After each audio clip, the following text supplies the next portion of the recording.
Hey guys, Dave from Nerdarchy, for nerds, by nerds, hanging out with these guys. Hey, I'm Ryan. I'm Nate the Nerdarch. And today we want to do another What Does Your Character Class Say About You? And we're going to be delving into the fighter today. All right, but before we do that, we have the Nerdarchy newsletter down in the description below. You can go check it out. You get some gaming tips, learn how to game with Nerdarchy. Back to talking about fighters. So, all right. So this series is kind of about, you know, how does more your fluff and less crunch, right? Yeah. How does your character class define the character's personality and the different directions you could go in? So the fighter, like the elements that are going to kind of mechanically make up your character, are your fighting style and your archetype. Yeah. So, like, what do those combinations say about the character that would choose to be that way? You look at like the Eldritch Knight. That character is an intelligence-based character. Yeah, it's more of a what's that? I don't know how to say the word I want to use. Uterite? Yeah, I don't have erudite. Yeah. There we go. Yeah, I know there's people that are like face palming out there. I know they hate the way we say things. Erudite, yeah. Kai. Right now, someone just smashed their computer. Yeah, they put your fist through it with a Kai point. Tiefling. Yeah. We'll just do a video of like Nerdarchy just missaying shit. Yeah. Chimera. All right, so with fighter, I feel like you have that baseline. Everybody's decided that solving problems with violence when necessary is absolutely 100% the best way to go. Yeah. Yeah. Like they don't, they can be you can have the charismatic fighter, but there's not any none of the mechanics really fit into that. I mean, you got the battle master. You could do stuff with that, but for the most part, it's like I've got this weapon or I've got this know-how, and I'm going to use it against you to defeat you're kind of resigned to the fact that violence. Well, I don't know that your character has to automatically assume that's the best way, but you've decided at some point it's going to be the only way. It's what you excel at. It's your distinct skill set. By and large. And I like the three archetypes go about it in different ways. It's interesting. The battle master isn't have any mechanics for intelligence-based stuff, but they get that tool proficiency, and they're really tacticians of it. So I would think that you would still have like the thinking man kind of battle master feel, but you could also you could have the Sun Tzu kind of guy, but then you could also have the guy that's just naturally competent. Well, here's at physical abilities. The interesting thing about the battle master is you could either be that intellectual tactician, or you could be like the dirty fighting like Bronn from Game of Thrones, right? You could either be the general on the hillside that directs things, or you could be the guy that has no problem with kicking the guy in the nuts before they drew their sword. Yeah, so that you got the tactician on one end, and then you have the low cunning sort of fighter. Yeah, the natural competency just excels at kicking the other person when they're down and be defeating them completely. Yeah, well, the guy that's like so is so like matter of fact about it, nonchalant. Before you can draw that great sword, I'm gonna pull a short sword for me and stab you in the gut or something, and then you hopefully bleed out first. Yeah, right. Or you're throwing poison daggers or whatever. Yeah, exactly. You're basically, you could be honorless cur, or you could almost be like a paladin. Yeah, I absolutely love Bronn as a character. Like, he is one of my Game of Thrones favorites. He's so cool. But yeah. And then the other thing too is you're gonna have dex-based fighters and strength-based fighters. Yeah. So that completely gives a different appearance to the character as well. Your character might use blades and be blade thin, and all muscle and sinew, or you could be like Caramon from Dragonlance, where you're just an ox of a person, and and maybe you are more brawn than brains. I heard a thing driving over. It was like a list of like the worst metaphors or whatever, and one of them was, you're as tall as a 6 foot tall tree, or 6'3" tall tree. It's just like describing the exact height of a tree. You're just like a big burly ox guy. So I guess it's real easy too for players to when they use the warrior classes or fighter classes to not really delve into the character as much, because they think they have to define everything through violence and fighting. But you could take those same kind of traits and apply them to the non-combat situations. If you're a character that tends to be more witty, which would be either like the Battle Master or Eldritch Knight, possibly. That could definitely carry over into social situations. But also, too, though, if like every problem looks like a nail and you use a BFH, you should. That can carry over as well. Yeah, you should be like kicking in the door as opposed to like patiently waiting. I'm like, no, I'm just gonna take this hammer and swing into the chest of the first thing that crosses my path. Yeah, the whole talking doesn't solve anything. Yeah. You should be as blunt as you are in fighting almost. I mean, like you could have a dichotomy as well. I disagree in the sense that maybe use your words the same way you would use your weapons. Yeah. Maybe instead of in the social situations, like obviously drawing a weapon and just attacking isn't going to work. No. Or kicking in the door randomly. Yeah. But you might resort to screaming and yelling, talking over people, getting in people's face and being aggressive. Yeah, you're attacking, just not with your actual hands or weapons. Yeah. Maybe you do use veiled threats or even empty threats. It's just like part of your persona. Or so going back to the big effing hammer swinging type of guy, like so you're slow to pick up momentum, but like once you get to the point of having momentum, you don't stop. So you might be slow to anger, but once you're angry, like it kind of be like rage, kind of. Yeah, so that could be a thing in the personality traits. Or maybe a warrior that's more dex based and more finesse. Maybe they use their words the same way they slippery with their words, like they would be. Or cutting and biting. And then they're slick. So back to one of the Sands from Game of Thrones, the Prince Oberyn. Or like Oberyn, was that like his character, a very sort of dexy, slick, sleek character. Yeah. Yeah, and he was also very political. And, he was also very assassin-like as well in some of his traits. That's it. They're Sands, man. Yeah, the Sands. Yeah, they don't mess around. But then again, like you take inspiration from like a character like that when you're playing an RPG, and you almost template that personality onto a character that you're playing. You can tweak some things and make it your own. Find the differences, the room, the space to get the inspiration and then tack on your own thoughts and feelings about. Because it's a much different fighter. The one that says, I have no problem with using poisons to take down, my enemies. Oh, yeah. Or someone who's really into archery as a fighter that didn't choose to be a ranger. I mean, I think that's a big deal to choose to not be a ranger and do archery. Because it's like, well, you're giving up a lot of the fighter's benefits of being able to choose heavy armor of all different kinds of things just to be you can wear heavy armor too. You can, but I think it's silly to wear more of but you don't get you would want your dex bonus for your archery, but then you wouldn't get it for your AC. Disadvantage on stealth. There's a lot of things that look, man. It's the medieval version of the tank. I'm not saying you can't do it, and I think I have done it before, but. It feels weird. You could totally do it, but at a certain point, you lose the benefits of having that really high dex. Yeah, well, you get minimal returns on it. Let's just say that. It could just be you're not the type of person that runs, so why not be in plate mail? Because once they come up to you after you shot 4 or 5 arrows into them, because you're a fighter, and you get a whole bunch of extra attacks. Then you just take out a sword or something, and you're just ready to go. Yeah. So it could be that you're that kind of like bulwark. I'm going to stand here, the vanguard. You're not. When you come up to me, to that point, like you're a fighter that specializes in archery, whether it's through a bow, crossbow, or throwing weapons. Like you said, as opposed to being an actual ranger, which is like kind of like iconic in what we think of. Like the archer character. Yeah, but. It does say stuff. It says, well, this character really isn't about nature in the wilderness. It's about the art of that form of warfare. Mm-hmm. It's about it's about being skilled with that particular weapon. Yeah. For whatever reason. They're not hunters.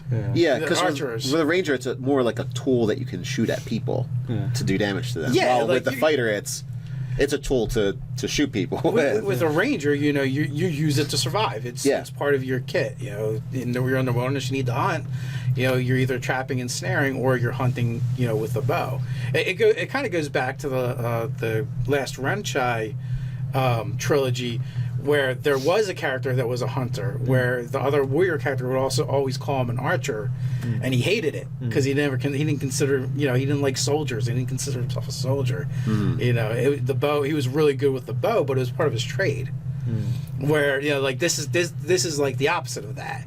Like he might even look down at, like, that character might look down at someone if they called him a hunter. Yeah, it'd be like, I'm not some backwoods hick shooting deer. Yeah, I go to the market. That's where I hunt. What are you talking about? Even though he could, I'm a professional. Even though he can knock sparrows out of the sky, with no problem. Well, but also let's think about it too. Like, a big thing of nobility was going on the hunt. Like, so, like, you could have this noble guy, like, who can afford to have plate mail, but, like, nobles and stuff like that. Yeah. So he goes on, like, these wild hunts and, like, hone his craft for, like, being on hunts since a child, and, like, so that's a part of it.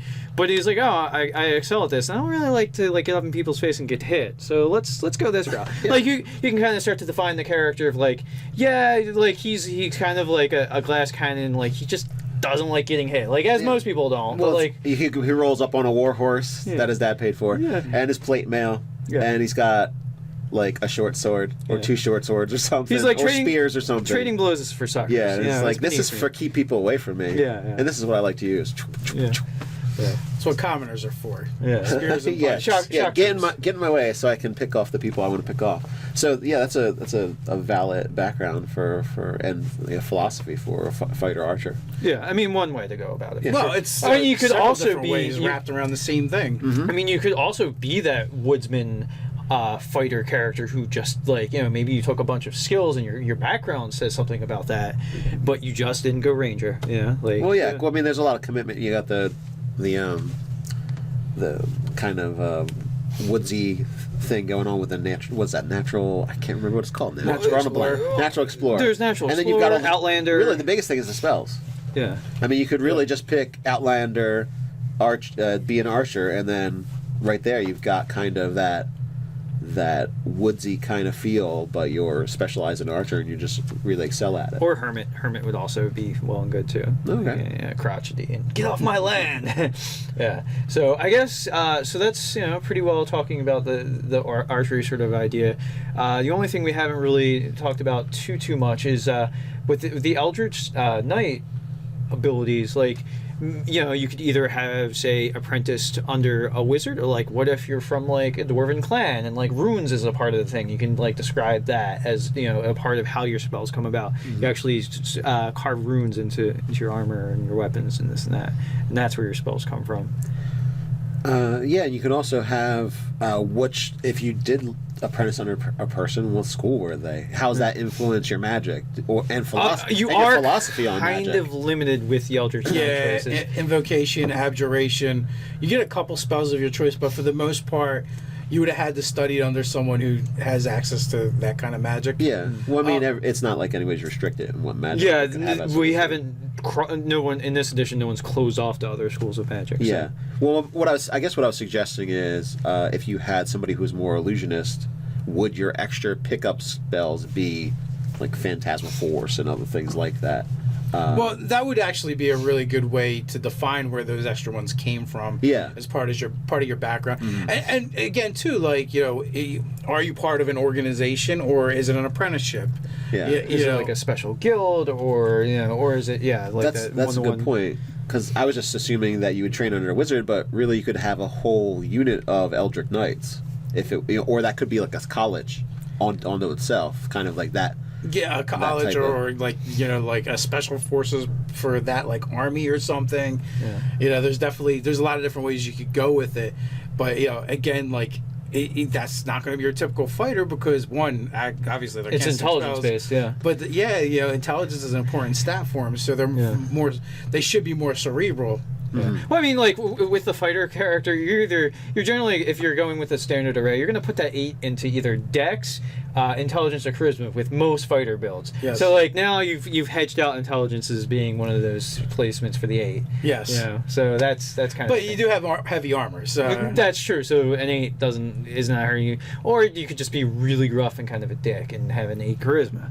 So, or maybe one of your experiments went wrong in training or something. Oh yeah. You've been hideously scarred. You have tentacles. Now growing talking in your about the cheek. stats, you could. What if you apprenticed under a wizard rather than gone, the full route of some kind of college of knights or whatever? And what if it's like a necromancer and something went wrong? And you're kind of messed up, so you have an 8 constitution or something weird like that. I know that's going against. It's your survivability mechanics. starts to Yeah, it drop goes off. down. I mean, that's why you wear plate mail. Yeah. No, I mean, like, it's cool. It's just like, if you're playing a game that you want to continue to Living play, in. and your GM's not going to have kid gloves just because you didn't suboptimally placed your Yeah. stats. Then it becomes hard because if you make a character to play a game, you want that character to have some survivability. Well, now on you the take table. things like false life, Yeah. and other things that are So, going to here's- augment your hit point. Here's the problem with like that character concept. Is he needs a place to have learned his martial skills. Yeah, Yes. because Eldritch Knight is very martial and is a very mixing of magic and fighting prowess.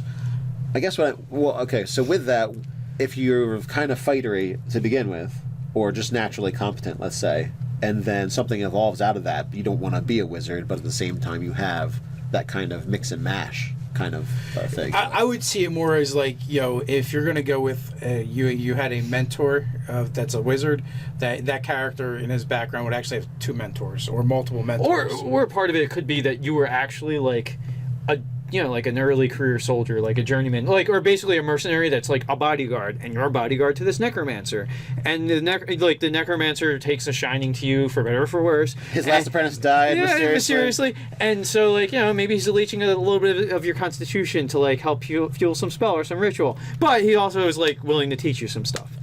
Yeah. Yeah, so I would see that the extra spells would go towards like that Buffering kind of against. bend. Yeah. Well, or you could, I just as happily say, oh, it's my charisma that was sapped, so like I look a little gaunt and off. Yeah, look kind of dead. But then the other thing too is, what does that say about the person who dabbles in magic and in sword and sorcery? Yeah. And wants to mix the two together. Like you said, if you're from a background where you already have a martial bent and you learn these skills, but you still have an inquisitive mind, and you're open-minded to learning other solutions, other ways to solve problems, or you have a fascination for both sword play and spell work, and you start combining them together. I think it's a completely different type of character. Yeah, I would think a person like that would be slower to make decisions because of, I guess, the options they see available to them. And also too, so this character is a super. I see this as a character that's like really willing to explore all options generally.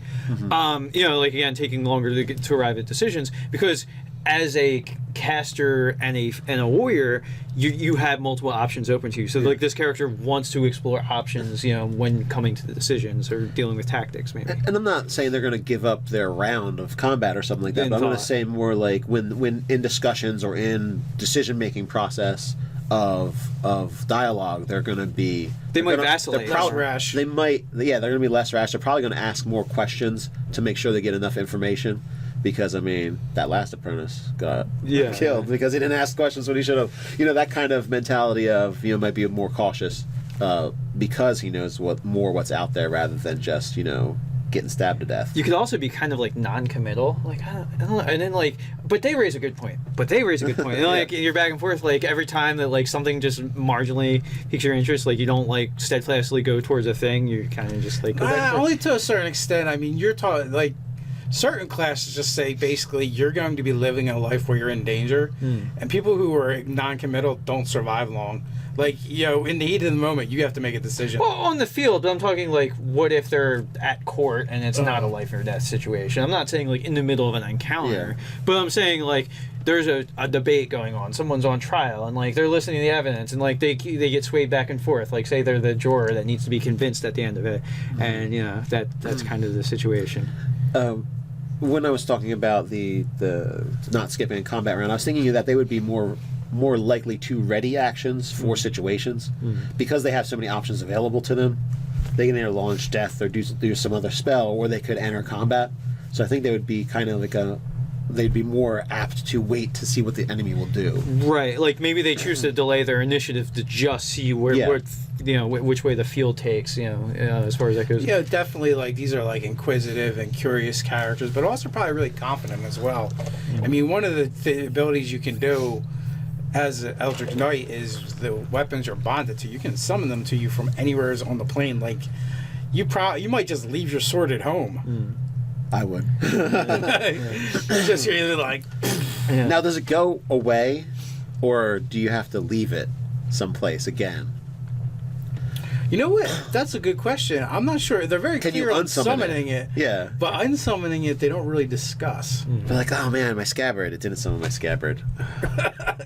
This happens You- all the you- time. You have the shady Eldritch Knight that keeps selling his magic sword off. He's resummoning it like as he leaves the kingdom. He just finds the nearest merchant. Like, hey, can we get the off? Yeah, you're like, so Sir Johan, we need to go over to this city here. Yeah, we can't go there. It's a bad idea. I'm gonna have to wear like a cloak and a hat and an eye patch or something. Yeah. Someone draw a beard on me. And cast an illusion on my sword because I've sold it like 60 times. Yeah. About 50 people own this sword. Yeah. This weapon is legendary for like being a sword that like teleports away. Like I don't know why it keeps happening. It's a cursed weapon. Yeah, and like the character just blames the sword. I'm like, I don't know what happens. It just keeps coming back. Keep trying It's to get not rid my of it. fault. Yeah. It's totally his fault. Yeah, absolutely, it's his fault. So, guys, in the comments below, let us know what kind of fighters you've come up with in the past, especially the off-color and different ones, more interesting. While you're at it, like, share, and subscribe. You can patronize us in a good way over on Patreon. You can also check out the funny memes over on Facebook. Until next time, stay Stay nerdy. nerdy.